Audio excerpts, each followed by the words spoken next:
عليكم. طبعا أنا سوف لا أتحدث عن فرقد ميلكو. فرقد ميلكو يبدو أن الحديث والجو كله راح يكون فرقد ميلكو، لأنها جميلة ولأنها أنثى ولأنها مقدمة برامج ومذيعة، فراح آخر فرقد أبدأ مع الزميل محمد سامحيني. هو اللي خلاني أكون مبدعة يعني أكيد يعني. طبعا أنا عملت مع أستاذ محمد معدا للبرامج ومقدما للبرامج في الوثائقية العراقية، وفي تلفزيون نينوى قدمت أكثر من 60 حلقة من الملفات الساخنة. كانت هذه الملفات تعالج مسألة الإرهاب في الموصل، وكنا مستهدفين آنذاك، حتى استهدفت أنا بعدة إطلاقات، وعلى أثرها انهزمت من الموصل إلى أن وصلت إلى أقليم كردستان، وما زلت في الإقليم في أربيل الآن في الوقت الحاضر. الأشياء التي أريد أن أركز عليها عن الزميل محمد المهدي: مخرجا رجل يمتلك الخجل إلى حد لا يوصف، رجل خجول لا يستطيع أن يقدم نفسه إلى الجمهور أو أن يسوق لنفسه. الإعلامي سواء كان مخرجا أو معدا أو مقدما أو شاعرا هو بحاجة إلى تسويق، إلى حضور. محمد المهدي ليس من هذا النوع، وهذا أعتقد هو سبب من أسباب تأخر محمد المهدي في التواصل مع أبناء العاصمة، مع المخرجين، مع المثقفين، مع المبدعين في بغداد. هو ينتمي إلى شبكة الإعلام العراقي. لماذا الكثير من المخرجين في شبكة الإعلام العراقي والكثر من المصورين معروفين في العاصمة، أما ابن المحافظة سواء كان نينوى أو البصرة أو الديوانية غير معروف في بغداد أو لا يسلط عليه الضوء؟ هذه نقطة مهمة جدا أريد أن أذكرها في هذا الملتقى، وأشكر الملتقى وكل القائمين على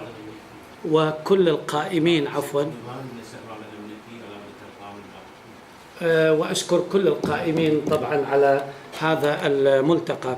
محمد المهدي أنا عملت معه ملفات غير الملفات الساخنة، عملت مع هذا الرجل أفلام وثائقية.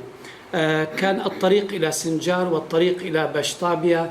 رجل يمتلك من الحرص، يعني لو تسمحوا لي أسميه حرص مقيت جدا، حرص غير اعتيادي. أنت تشاركيني بهذا الرأي جداً. طبعا أنا هو مبات بنفس الغرفة 10 سنوات أنا أشتغل وياه. خلال هذه السنوات اللي دقيق جدا وحريص. الليل ما ينام، صح، الليل نوم ما عنده. واني من النوع اللي أحب النوم لأنه أحب يظهر وجهي بشكل كذا شيء، وهذا لأنه هو ما مهتم وراح يطلع ورا الكاميرا. بالأفلام الوثائقية ما يهتم بقدر ما يهتم بي كمقدم برامج أنا في المباشر، لأنه كان يشتغل وياي أيضا برامج مباشرة على مدى سنوات طويلة، وآخرها برامج صباح الخير التي كنا نبثها إلى بغداد ومن بغداد إلى العالم. حقيقة عملت مع أستاذ محمد المهدي خلال هذه الفترة، رجل يمتلك الكثير من الحرص والكثير من الدقة، ولا بد أن نشيد بهذه المسائل في هذا الاحتفاء. أما فرقد فأنت الأنثى الجميلة يا فرقد. بس بعد ما بديت بس أنا محضر لك شعر. شكرا. أما أنت يا فرقد فأنت الأنثى الجميلة حقيقة التي عشت في ذاكرة الموصليين أولا، وثم في ذاكرة العراقيين بهذه البرامج التي قدمتيها عبر نسمات من بلادي، وأيضا رسالة الموصل أم الربيعين. كنت مبدعة حقا، وأنا في مدينة الموصل حقيقة حينما بعد التحرير دخولي إلى الجامعة ذهبت إلى الموصل أيضا حتى ننتج برنامج وثائقي، موضوع وثائقي عفوا. أول سؤال الناس كان يسألونني عن فرقد، أول شيء أنا انزعجت حقيقة، يعني يسمحون، انزعجت أنا. لماذا السؤال عن فرقد دائما؟ فرقد. أليس هنالك مصطفى الشيخ؟ أليس هنالك سمير سلوكة؟ أليس هنالك يعرب السالم؟ أليس هنالك فرقد؟ بعدين أنا وصلت إلى حقيقة أن فرقد هي استطاعت أن تستولي على قلوب الناس بثلاثة نقاط، ثلاثة نقاط مهمة جدا لا بد على الناقد أن ينتبه إلى هذه النقاط. هذه المرأة الجميلة حقيقة تستحوذ، هي مستحوذة. هي قبل أن تستحوذ حقيقة لديها مسألة أستاذ، مسألة مهمة جدا. هي أعتقد الصحفية الوحيدة الإعلامية اللامعة الوحيدة في مدينة الموصل التي التزمت اللهجة الموصلية والتي ينحاز إليها كل موصلي.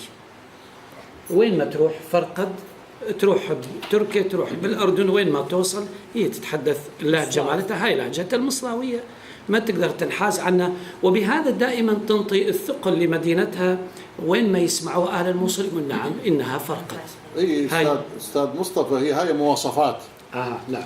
يعني احنا اشتغلنا مع كثير من المقدمات والمذيعات، يختلف له من وحده الى الاخرى. صحيح. يعني فرقد وان كانت عن بعد في الموصل وفي بغداد، هي كانت تمتلك مواصفات مقدمة برامج من الطراز الأول، إن لم نكن نقول من الطراز الرفيع. حضور، وعي، ثقافة، معرفة بالأداء، تعرف كيف تقدم، تعرف اللغة، تعرف النغم، تعرف الإيقاع، تعرف المكان، تعرف ثقافة المجتمع اللي تتعامل معاه.